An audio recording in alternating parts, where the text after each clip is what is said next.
You look great to no one's surprise. Thanks. I hope it wasn't a long trek to get here. I don't know where you live. No, it wasn't. I live in Encino, so it was just right over the hill. Are you sure you want to reveal that? Well, I just did, so.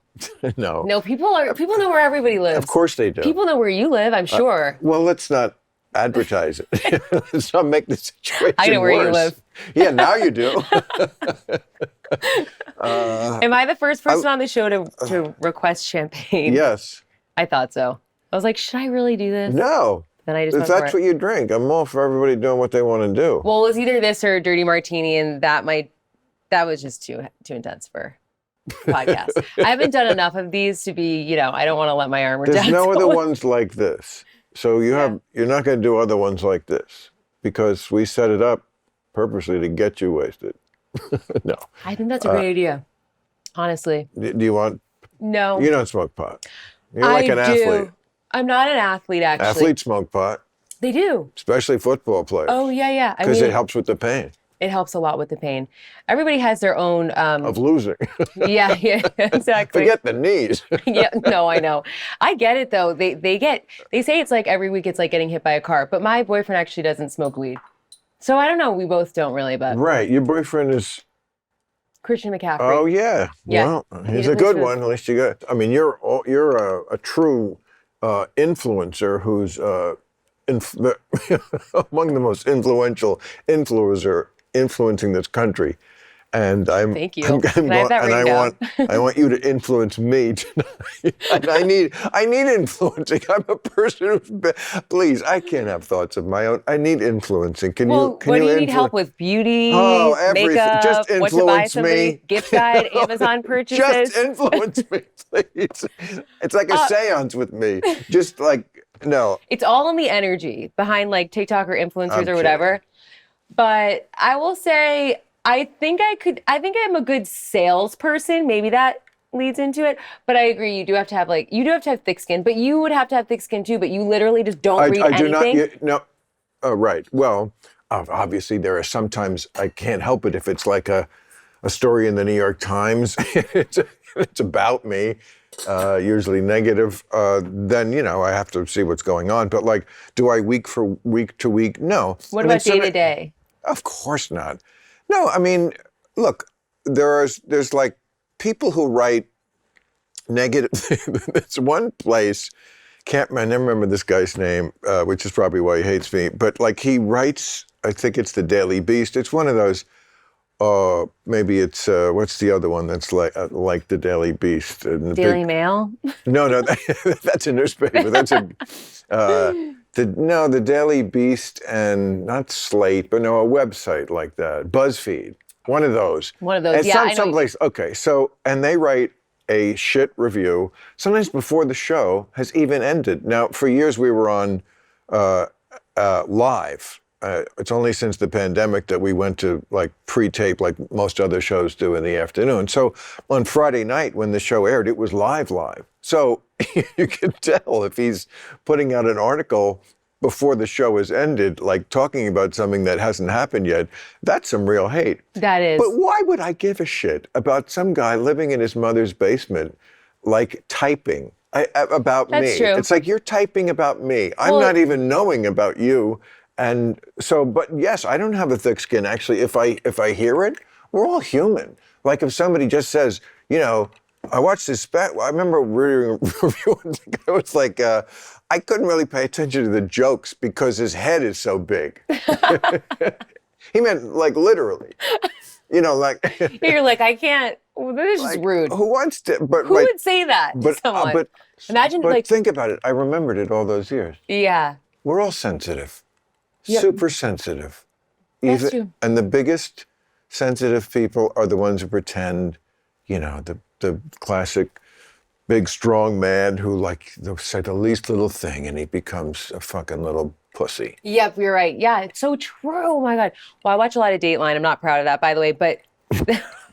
Why? Dateline's not the worst. Well, it's not the worst, but it's like, all right, like, I could be watching other things. But anyway, sometimes I watch Dateline. It's better than MILF Manor. That's true. That did cross my desk and I didn't watch it. But with Dateline, a lot of the people who end up being these murderers. They grew up being bullied. So it's like, or they were bullied and then they ended up being the bully in a larger sense. But Interesting, right? yeah, it is interesting. So maybe those people that are in their mother's basement are the people that were bullied, or the other way around. But yeah, it's a weird cycle. They needed to be influenced. They needed to be influenced. They needed to be influenced. So, should I have had more influence on this shirt? This shirt should have been. It looks like a cashmere blend. I approve. I think it looks nice. Okay. It really does look like a nice, maybe wool cashmere blend. Warm. Oh, that looks like Brad Pitt's line. Is that his line? Brad Pitt has a line of shirts? Yeah, he has like some like cashmere. Seriously? Yeah, I don't know what it's called, but Brad Pitt makes shirts? Yeah, I think so. Yeah, wow. I think he does. I did not know that. I know he was a sculptor. He has exhibitions and stuff. In the wine, I guess. I don't know. know. See, he's an influencer. He is an influencer. He's pushing. Oh, for sure. He's influencing people. I mean, movie stars like that, especially ones like him who become iconic, especially ones who kind of deserve it like him, they were always influencers. I mean, before we had the word. I agree. Now it's just, more like, I think younger people, they don't look up to movie. They don't know movie stars because there aren't a lot of stars. It's more the movie is the star. It's Spider-Man. You can have 10 different Spider-Mans. Yeah. It's not the star. It's the concept. It's the cartoon, whatever they're not cartoons, but comic book. To me, cartoons and comic book is the same thing. But it's like that's what all the big movies are. Yeah. Why it's true. You should be in one of those movies. Maybe you can make a phone call for me. I bet you know somebody who knows can't. somebody. No, I'm not in the. No, I can't. Somebody sitting here in Club Random. I mean, probably. I know the people who run those things, but they would not take it. There would be no reason for me to. Maybe one day I might need a phone call. But I don't know why they haven't thought of it because, you're an actress. Yeah. Yeah, and that's not. I mean, maybe you haven't done Long Day's Journey into Night, but these are fucking comic book movies.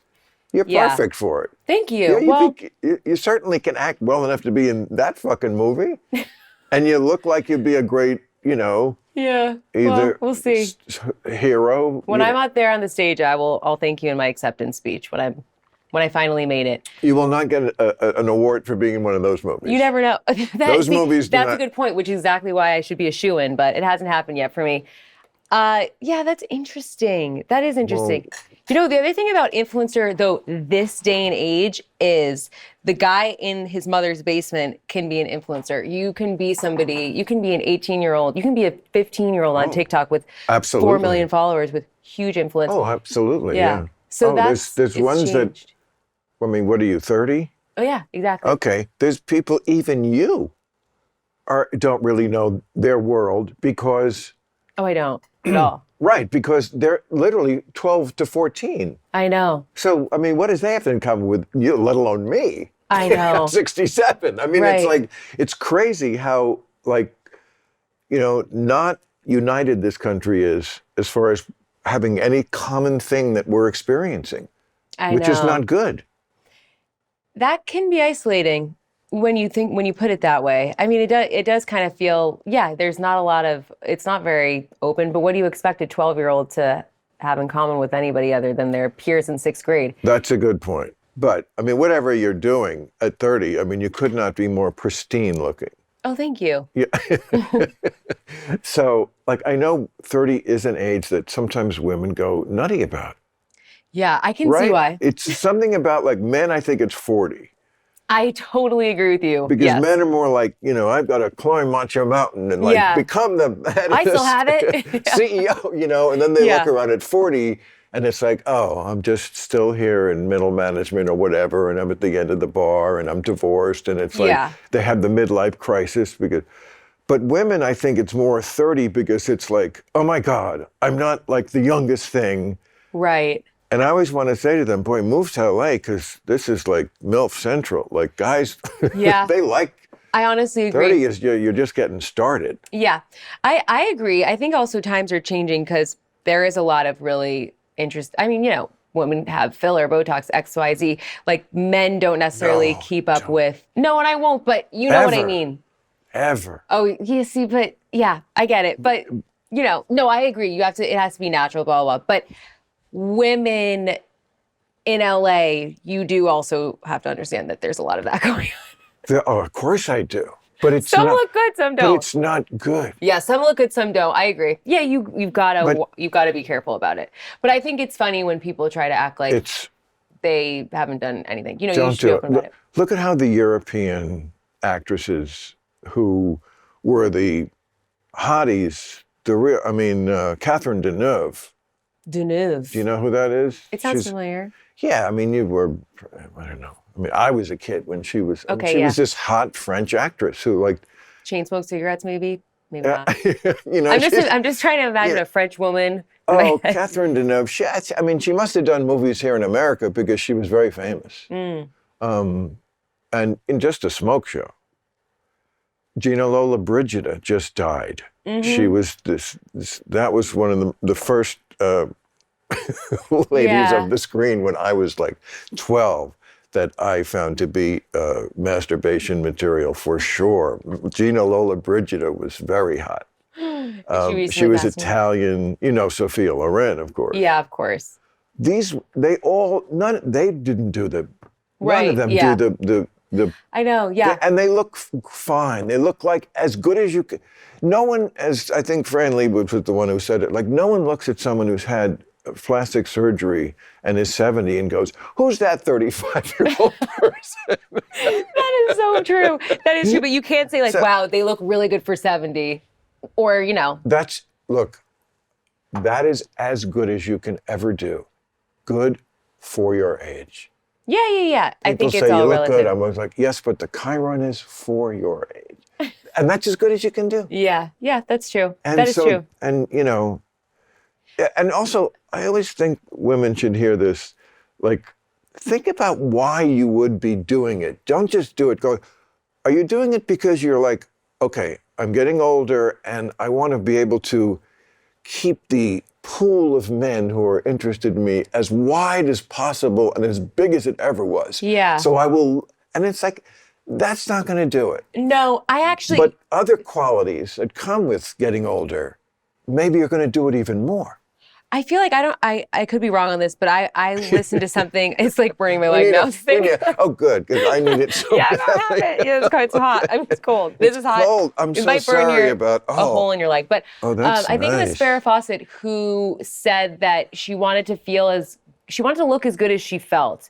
And I think the more power to you, but I think it's easy. You probably never dabbled into any sort of that aesthetic treatment, but I mean, people, I don't know, maybe you have. Wouldn't I look? But it's not like, I think people think, she's going to get Botox and she's going to change. It's like, it's not necessarily that. It's really just like you're relaxing the muscles that are creating fine lines or whatever. But for girls, for women. Okay, we're talking about two different things. I mean, they're related. I was talking about the knife, like going under for like a facelift, yeah. Yeah, no. Which, as I always say, now you look old and weird. Sometimes some people look fantastic, but you have to think about. Really? Well, I think so. And also there's so many different reasons that people might need to go under the knife. It's not always just because they're doing it out of vanity. You never know. Oh, come on. Well, what? Just deviated septum, that old excuse? It's. No. I would say it's 99% vanity. I don't even know what the other 1% would be. Well, there are people with deformities of sorts, but yeah. Oh, okay. That's a different category. I will allow the deformities exception. Well, if we're talking about people with deformities, yes, okay, fine. But I mean, most in Beverly Hills, I'm guessing the deformity section of the practice. Beverly Hills. Yes, I do. Yeah. Vanity, but also I don't know. That doesn't bother me. If somebody wants to do it, it's a shame if somebody ruins a beautiful canvas because they've taken it too far. Because that to me is some sort of mental illness. Don't you think? Well, to me, that is exactly a description of what you would be doing. Oh yeah, no, I'm not gonna.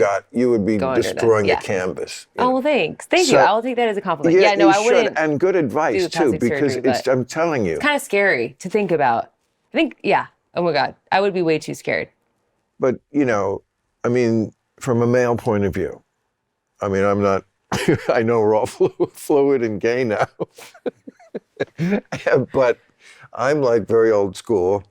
I'm just a old school heterosexual.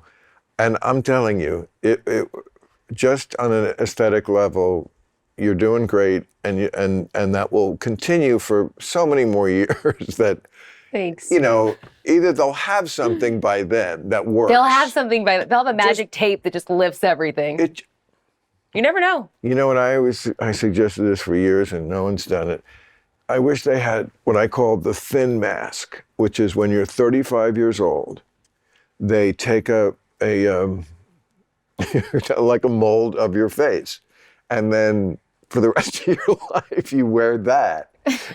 So you you stop aging you don't stop aging, but your face stops aging. Oh my God, can you imagine? And it's called the thin mask. And it's just like, people put it on before they leave the house. Kind of like makeup. It's like, exactly, except you just blowtorch it onto your face like with this thing, with the heater.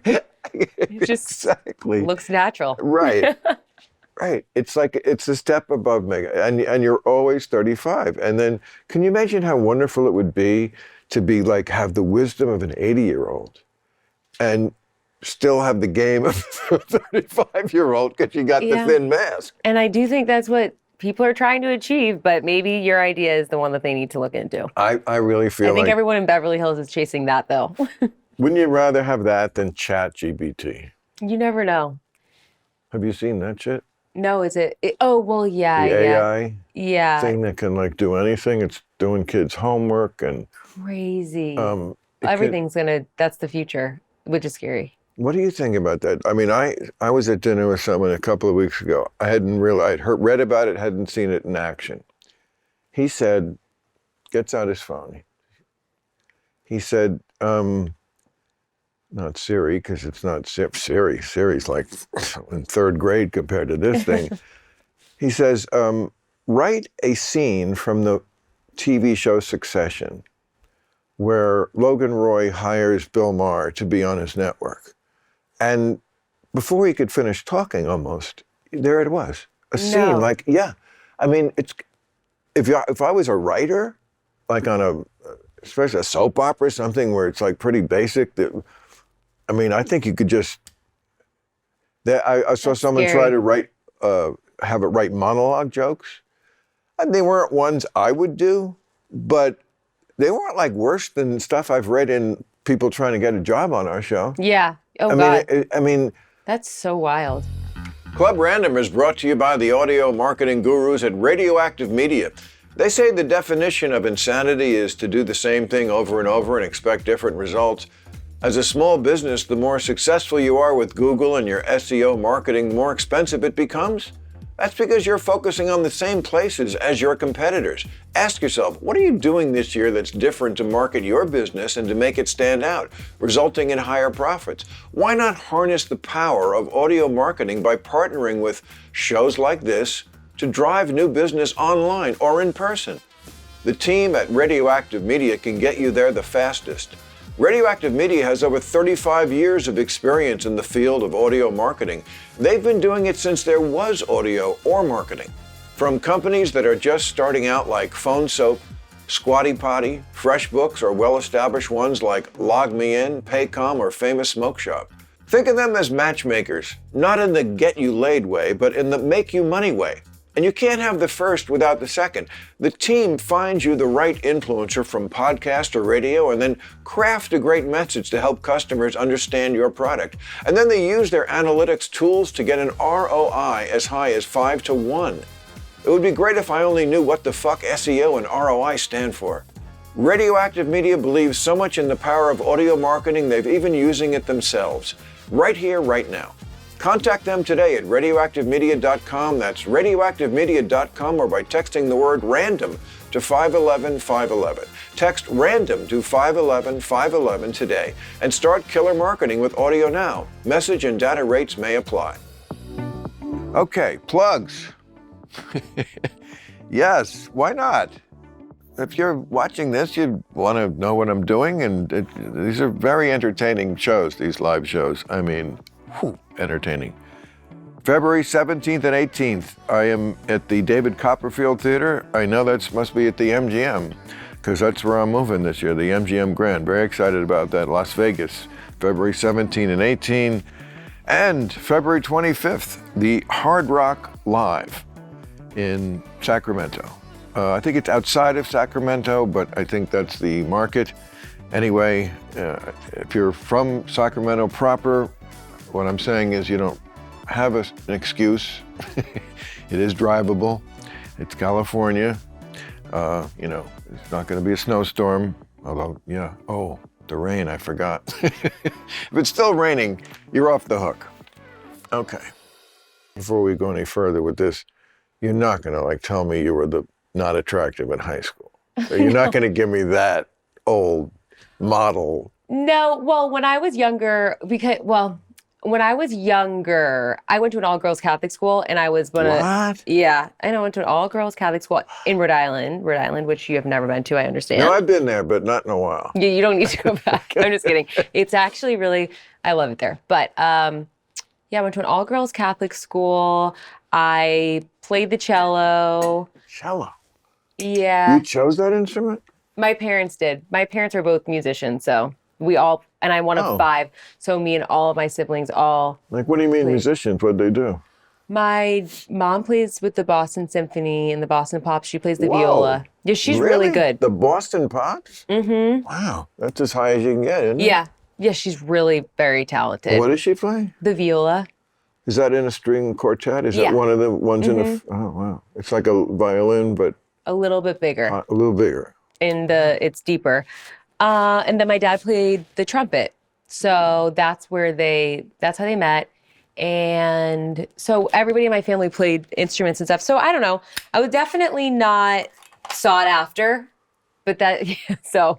Really? By men? By boys? High school, I feel like I blossomed. In middle school, I was just very nerdy, very, I wasn't the popular one. I wasn't the really hot one. No, not at all. Wow. What happened? I think I just grew taller. Yeah. I grew really tall. When I was in 5th grade, I was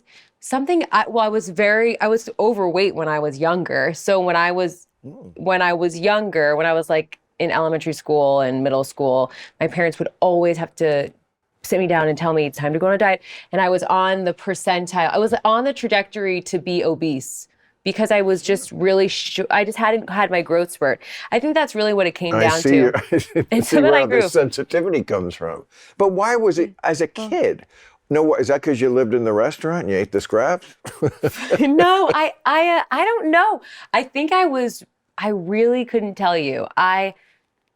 I went to, really, if you really want to know the God's honest truth, because I've talked about it with my parents because it is pretty unbelievable. I mean, I don't even talk about this publicly because nobody ever believes that I was actually overweight. They're like, eye roll, blah, blah. But my parents were very worried that I was going to be unhealthy. I was unhealthy. They were worried about the future. And how old are we talking about? Middle school and elementary school. But here's the thing. What is that, 10? 12? I was overweight from the time that and I don't mean overweight. I was the doctor was this girl is still not losing weight. You need to whip her into shape. Chubby. More than chubby. More than chubby? Yeah, more than chubby. And they would, so anyway. So when I was in elementary school and middle school, so here's the thing. When I was in 1st grade, I'm the only one out of all 5 of my siblings. I went to this school. Every day was different fast food. So Monday was McDonald's, Tuesday was Pizza Hut, Wednesday was Taco Bell, Thursday was KFC, Friday was another so 5 days a week. And I think that's what kind of got me off to a bad start. Of course. Yeah. But anyway. Doesn't that tell you a lot about America and how much it really gives a shit about health? I know. So, yeah. But anyway. So much talk about, especially with the pandemic, and just do what we say here in the government.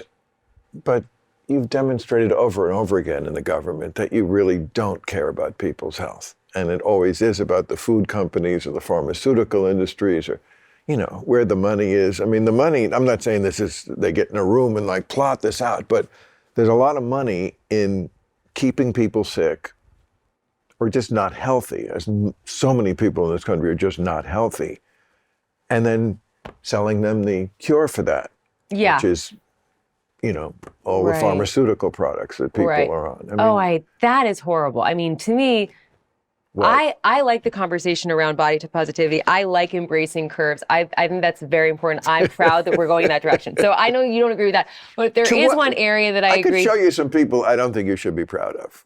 Well, because, okay, but we've had that discussion. Go ahead. Pharmaceutical, I agree. That is a huge problem. I think that people don't know how to cope.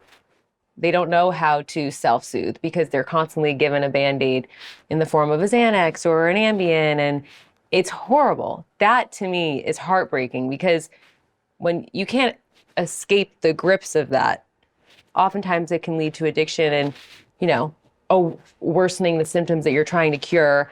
So that, to me, is the bigger issue and more heartbreaking because I don't think people always know what they're getting themselves into, and addiction is something that you can't escape that. Like you don't know if you are going through high school and you dabble in X, Y, and Z, even alcohol. Like I always consider it kind of a miracle when you're not an addict. And I have addiction in my family and various people, so I think that's why I'm more sensitive to it. But I do feel like a lot of people don't understand the fear that they should have before dabbling in any drug or alcohol or whatnot. And then when it's prescribed from a doctor supposed to have your back, you would assume that they have the best intention, but they don't always.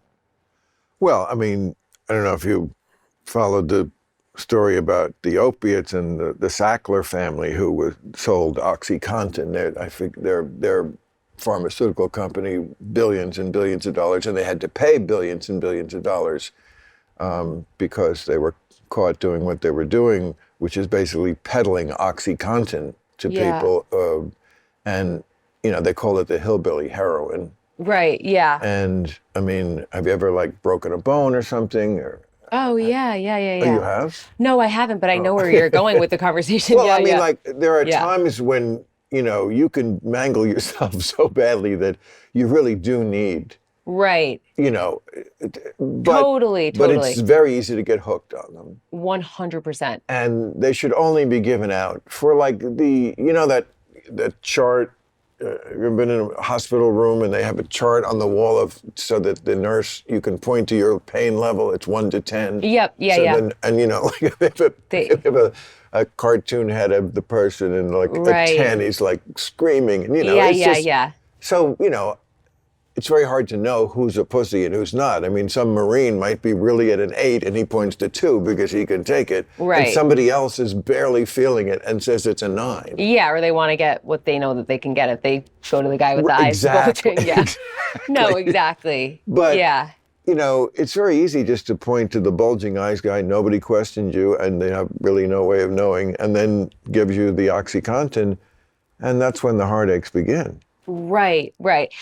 Yeah. That's sad. I mean, that's sad. Some people, I don't know. Some people know exactly what they're getting themselves into. I don't think that a lot of people do, though. But I don't know. Well, and that's why this family was forced to pay billions of dollars, because the jury, I guess it was a jury, saw it that, well, I guess they said there's some responsibility people have, but this company also took advantage of people in a way that you couldn't really expect people to defend against. You're in the hospital, you're in pain, it's a doctor. Right. And the doctors are complicit in it too. I mean, somebody has to write the prescription. Right. But they judged in that situation, you're pretty vulnerable. Yeah. So I understood that award very well. I mean, I think they should have actually hit him harder and nobody went to jail. But, a lot of people are dying in the, already have. I mean, it's something, I don't know, this number may be wrong, but something like 70 to 100,000 a year. I mean, that's way more than like lots of things that we pay a lot more attention to. That's so true. And I think even aside from that, some people are just, functioning drug addicts, and that's hell on earth too. Like people that are just completely hooked, maybe they're not, they're not too far gone, but they're suffering every day because they're completely beholden to these pills. That's the thing. It's like, I think that, yes, you have to manage your pain, of course, but you have to understand that you're like on a very slippery slope, because I don't think addiction doesn't really like pick, it's not going to pick favorites. It's not going to pick people that it's not going to have its hold on. It's scary. It's like, and it's a real thing, but I don't think people know enough about it. I mean, there's two movies that stand out that are football movies. North Dallas 40. I don't know if you ever saw that. It was in the 70s. It's great. I'm sure your boyfriend has seen that one. Yeah, yes, of course. And it's fantastic. It just, outside of football, it's just really well made. Nick Nolte, Mac Davis, it's really good. So, and then Oliver Stone made a movie in the 90s. I think it was called Any Given Sunday. Oh, yeah, yes. Al Pacino was the coach. Right, yeah. Cameron Diaz was the team owner. And both movies have prominent themes in it about what they're giving the players when they get hurt, how they're lying to them, how the players are coping. Right. Yeah. Oh, yeah. It's a lot about needles and pills and, the choices they make them make between, like, are you a team player? Are you going to get back in there? Horrible. Yeah. I mean, I think that there's been progress from that, but, I think, whether you're getting your wisdom teeth out or you break a bone or you break multiple bones, I think that sometimes people, if they don't know what they're getting themselves into, they don't know. And it's violent. There's no way you can have these muscular, large men run at each other. And I mean, this must worry you. You must be a little nervous when you watch a game from. Oh yeah. Oh my God. It's horrible. I can't really eat before. Knots in my stomach the whole time. Some games are better than others. Worried about that? Worried about anybody getting hurt. If I see anybody getting hurt, whether it's on the team that I'm rooting for or the other team, I mean, my heart sinks because it's scary. Well, and you're going to have to play with pain that you have to always are making the decision, is this like really damaging or is it just hurt? Yeah. And I think athletes get very good at that. Smart ones do. Like, they're like, yeah, this fucking hurts a lot, but it's not, I can wait till the end of the season. It's not something that's going to get worse. It's just, I'm just going to, every time they bang on it, it's just going to fucking kill me. Yeah. But it's, what? I know. I think it's mental. It's mind over matter. Absolutely. Well, yes. And adrenaline. Yes. But you have to love it so much that you're willing to put up with that pain. 100%, yeah. Yeah. So, anyway. Well, I wouldn't want to have that job. No.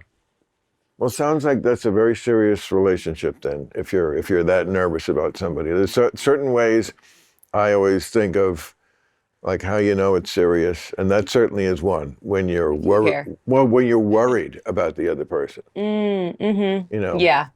And the other way is, like, can you watch a movie together? Yeah, I ask a lot of questions, but he's fine with that at this point. During the movie? Well, sometimes I'll just be like, I just talk a lot. What can I say? It's so funny you mentioned that, because this is exactly what I was thinking of. When you watch a movie, no, really. First of all, well, two things. First, it's important that you want to watch the same movies generally. Oh yeah, God, yep. If it's a situation with your partner where it's like, okay, I'll watch this one for you, and then you watch this one for me, get out of that. Mm-hmm. Yep. That's never going to work. You don't have enough in common. You're just horse trading. I don't know why, because other things are good, but get out. Yeah. If you do want to watch the same movies generally, okay, then while you're watching the movie, see, here's my rule. You can talk when they're not talking. Yeah, that makes sense. People on the screen. Yeah, yeah. When they're talking, you can't talk. Because, like, and I've had girls say to me, I can do both. I can hear what they're saying. I think we really can as women. I think women can. Yeah. I can't.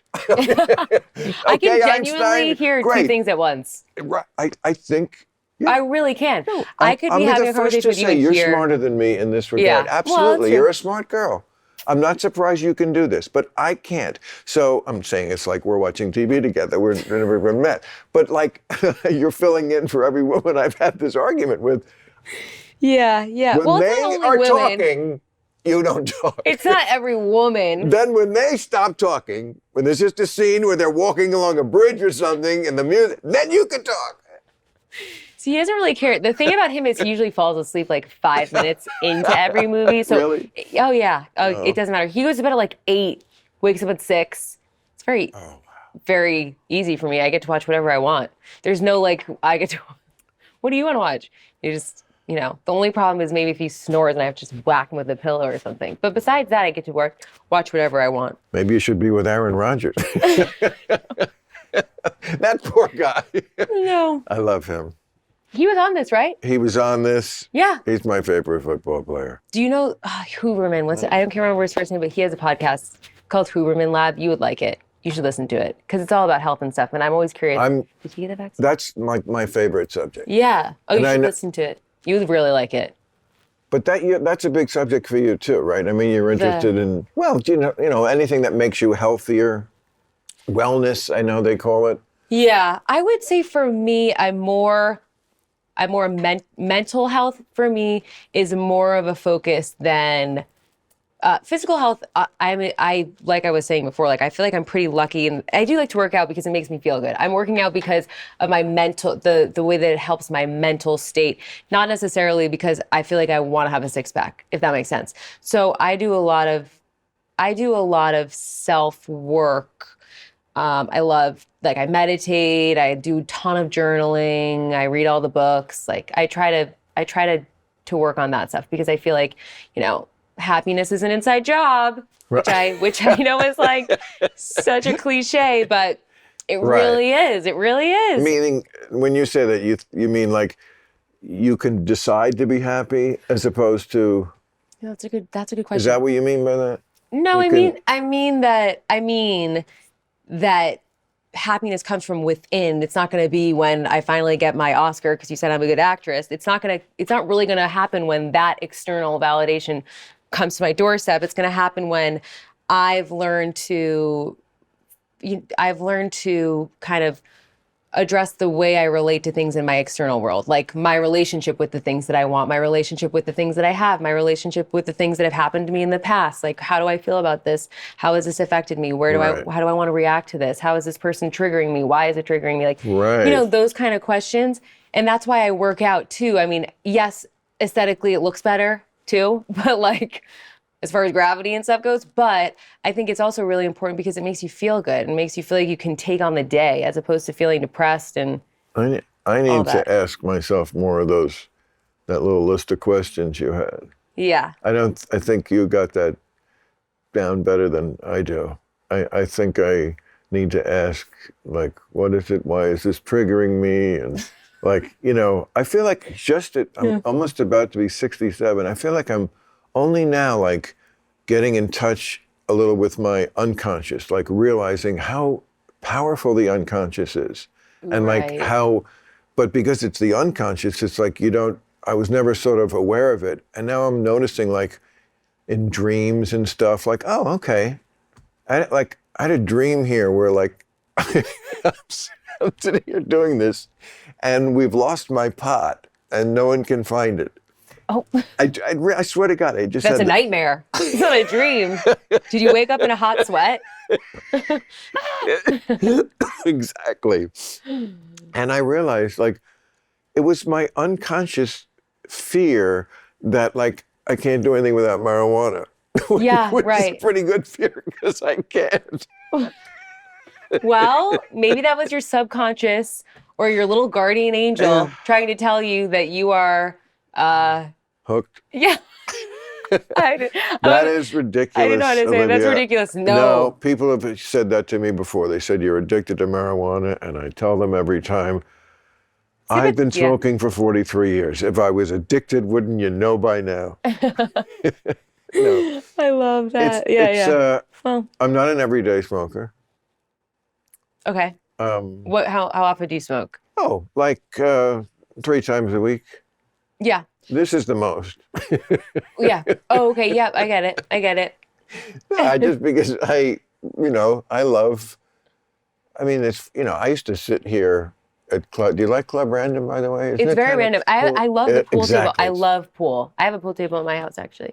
It's kind of cool, though, isn't it? It is cool. Yeah. I'm all for the pot, though. I think my parents hotbox their room like every night. My Is that dad right? grows weed. Yeah. Really, I understand that, I mean, we have, on the surface, so little in common. One thing I love about doing this show, and I was starting to say, is to come here and do this smoke pot long before we put it on camera. Yeah. I mean, this is sort of like who exactly I am and what my life is. But this is just even better because, like, I mean, I have a lot of great friends and we would do this, but like now, I mean, I've seen you a lot. I mean, TMZ, by the way, this is why you tell your agent you should be in the Marvel movie, is because, like, they see you as a star. TMZ has you on all the time. So They don't cover everybody like that. They don't. It's interesting. I mean, one of those guys over there must like me. Maybe they're. I think it's a consensus. I think that, I mean, like, I happen to have become very good friends with Harvey Levin. I love him. He's like, he's like my soulmate. Oh, yeah. I feel like I've known him for a long time. So I mean, everybody. I love that show. It's just fun. They actually once in a while branch off from just celebrity gossip. They cover issues, but they cover like the things. It gives me a good idea of like what the average American, what is getting on their radar. And sometimes it is political, Right. Zelensky and you. Right. There has to be something that makes it sort of. Well, he's a movie star. Don't forget. I'm just kidding. What? He's a movie star. Yeah. Yeah. Yes. Hello. Yeah. Where have you been? You're right. But. Oh, no, I forgot what we were talking about. That's TMZ and you like it. Oh, yeah, TMZ. They cover you like a star. That's what you should tell your agent because, like, I'm telling you, they don't do that to a lot of people. I mean, there's a lot of people who they could potentially cover. The fact that they do it, I think, so, anyway. Well, thanks. The Marvel movie, with that, even that was like a tangent of something else. I think the title of this should be Olivia Culpo for the next Marvel movie. And we can just start campaigning. And that's how you get things. Right. It's all about who you know. Well, stranger things have happened. I'm actually surprised they haven't thought of it yet. Well, I will write that down and let my agents know. At some point, like, for example, Gal Gadot. Yeah. Oh, yeah. Is Wonder Woman, right? Yes, Wonder Woman. That's what she was. I still have a hard time, and I really don't see any of these movies. I mean, a long time ago, I watched a few of them, and they all have the same story, origin story, and the one that they hated the most was Catwoman, and was the only one I liked because it was the same story, but Halle Berry was smoking hot in it. Oh well, that was the one before because the newer one was with. Right. I saw that one too. Oh God, that was. I mean, like. Is there no joy in Gotham? Everything is always just so. No matter who they get to play Batman, he talks like this, and the city's falling. Really, he needs to lay off the smoking. See, that's a real problem in this country. I'm just kidding. No. I don't judge smoking. I mean, anyway, I have a lot of friends, but anyway. The original point was I do love to smoke pot and talk with somebody interesting. I've seen you covered that way on TMZ, so I'm glad you accepted my offer to be here. I really appreciate it. I know you've got a million things going and you don't need this. Oh, well, thanks. And I'm sure your publicist was like, well, you don't want to sit down with him. He's a crazy pothead. He couldn't say anything. Yet I did, and you're fine. Look, I'm alive. You're alive. I would just like to say it's not a reflection of who I really am. I'm just kidding. No. This was fun. I mean, it is random. That's what makes it fun. I know, exactly. Yeah. But I'm glad I got to know you, and your career is gonna do great in your 30s. Thank you. If you want to go in that direction, or you could be hosting the evening news when you're 40. I don't know, but I know I'll be seeing you around. Thanks. All right. Thank you. Thanks so much. I'm sorry about the call. It wasn't that bad. I actually really wasn't that cold. Were you just like freezing? I was shivering at one point.